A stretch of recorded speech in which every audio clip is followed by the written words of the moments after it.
Akreditasi puskesmas, klinik, tempat praktek mandiri dokter, dokter gigi, akreditasi rumah sakit. Haruskah? Ikuti video ini.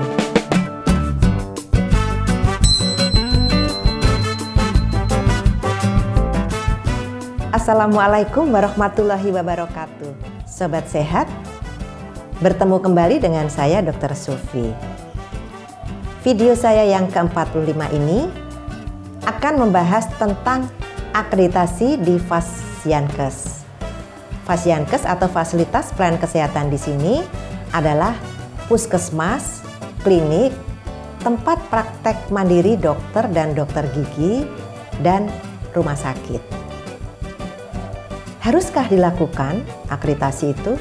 Mengapa? Untuk bisa memahami video 45 dan seterusnya, disarankan Sobat Sehat melihat dulu video 1 sampai dengan video 44 agar memahami konsep secara utuh. Baik Sobat Sehat, kita akan bahas sekarang akreditasi di fasilitas pelayanan kesehatan. Akreditasi di Fasyankes ternyata ada di beberapa peraturan perundang-undangan. Antara lain yang pertama, Undang-Undang RI Nomor 44 Tahun 2009 tentang rumah sakit. Pada pasal 40 ayat 1 yang menyebutkan, dalam upaya peningkatan mutu pelayanan rumah sakit wajib dilakukan akreditasi secara berkala minimal 3 tahun sekali. Kemudian yang kedua, Permenkes RI Nomor 9 Tahun 2014 tentang klinik. Pasal 38 ayat 1 dan 2 yang menyebutkan dalam upaya peningkatan mutu pelayanan klinik dilakukan akreditasi secara berkala, paling sedikit 3 tahun sekali. Setiap klinik yang telah memperoleh izin operasional dan telah beroperasi paling sedikit 2 tahun wajib mengajukan permohonan akreditasi.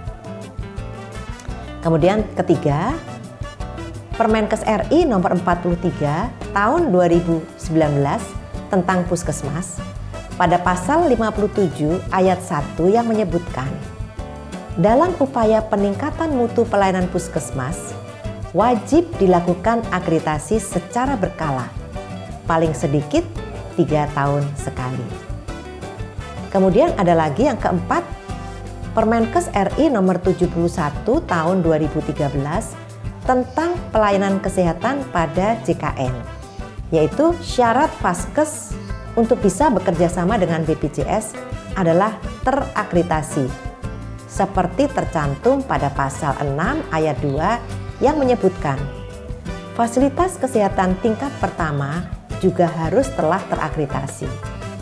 Kemudian pasal 7 yang menyebutkan salah satu syarat rumah sakit adalah memiliki sertifikat akreditasi. Pasal 2 ayat 2 menyebutkan fasilitas kesehatan yang bekerjasama dengan BPJS adalah 1. Fasilitas kesehatan tingkat pertama berupa puskesmas atau yang setara, praktek dokter gigi, klinik pratama atau yang setara, rumah sakit kelas D pratama atau yang setara. Kemudian, fasilitas pelayanan kesehatan tingkat lanjutan berupa klinik utama atau yang setara, rumah sakit umum, dan rumah sakit khusus. Selain menjadi persyaratan bekerja sama dengan BPJS, sebenarnya mengapa sih fasilitas kesehatan harus terakreditasi? Yuk kita cari tahu. Apa sih akreditasi itu dan apa tujuannya? Kita mulai bahas dulu akreditasi di fasilitas pelayanan kesehatan tingkat pertama, ya, yang tadi sudah disebutkan pada pembahasan sebelumnya. Akreditasi puskesmas, klinik pratama, tempat praktek mandiri dokter dan tempat praktek mandiri dokter gigi adalah pengakuan yang diberikan oleh lembaga independen penyelenggara akreditasi yang ditetapkan oleh Menteri setelah memenuhi standar akreditasi. Pengaturan akreditasi puskesmas, klinik pratama, tempat praktek mandiri dokter, tempat praktek mandiri dokter gigi bertujuan untuk A. Meningkatkan mutu pelayanan dan keselamatan pasien. B. Meningkatkan perlindungan bagi sumber daya manusia kesehatan, masyarakat, dan lingkungannya, serta puskesmas, klinik pratama, tempat praktek mandiri dokter, dan tempat praktek mandiri dokter gigi sebagai institusi. Dan C. Meningkatkan kinerja puskesmas, klinik pratama, tempat praktek mandiri dokter, dan tempat praktek mandiri dokter gigi dalam pelayanan kesehatan perseorangan dan atau kesehatan masyarakat.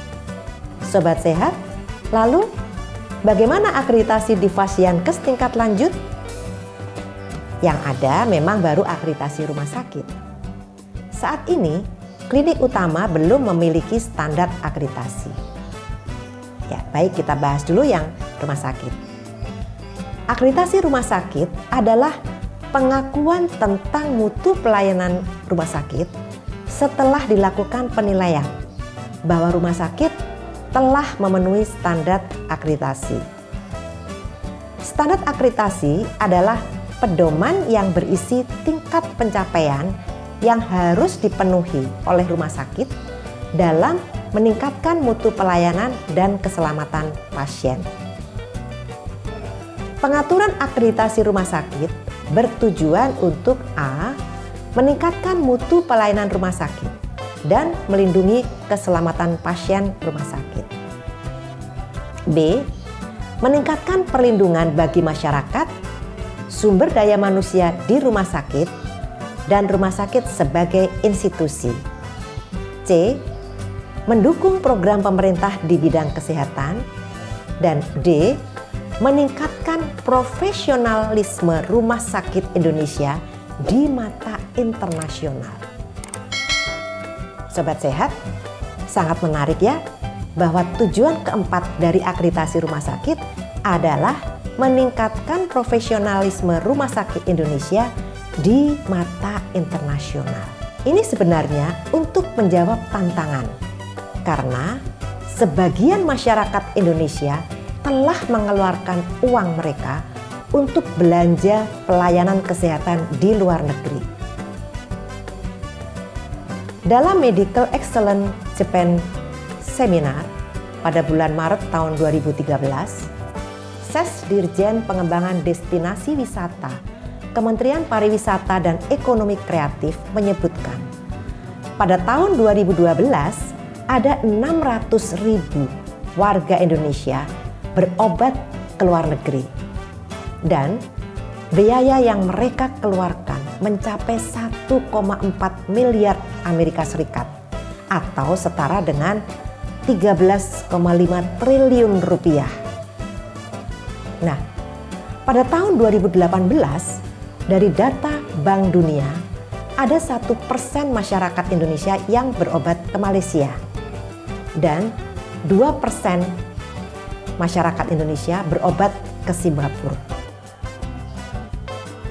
Devisa yang telah keluar sekitar 100 triliun setiap tahunnya. Nah, sobat sehat, Indonesia memang terus berbenah, antara lain telah membangun 124 puskesmas modern di daerah perbatasan yang sudah mulai digunakan oleh penduduk Malaysia. Juga sudah banyak rumah sakit daerah berbenah menjadi rumah sakit internasional. Selain itu, juga mengembangkan soft skill tenaga medis dan memetakan keperawatan dengan akreditasi pendidikan tinggi keperawatan. Saat ini pun Indonesia mulai mengembangkan wisata medesin yang nanti akan kita bahas tersendiri. Nah, sobat sehat, akreditasi fasilitas pelayanan kesehatan menjawab tantangan yang ada, yang sudah disebutkan di atas tadi. Semoga penjelasan ini meyakinkan kita tentang tujuan akreditasi yang sebenarnya. Bukan sekedar sebagai persyaratan menjadi mitra BPJS. Gitu dulu ya. saya tetap mengundang masukan dari Sobat Sehat. Silahkan sampaikan di kolom komentar. Semoga selalu sehat. Wassalamualaikum warahmatullahi wabarakatuh.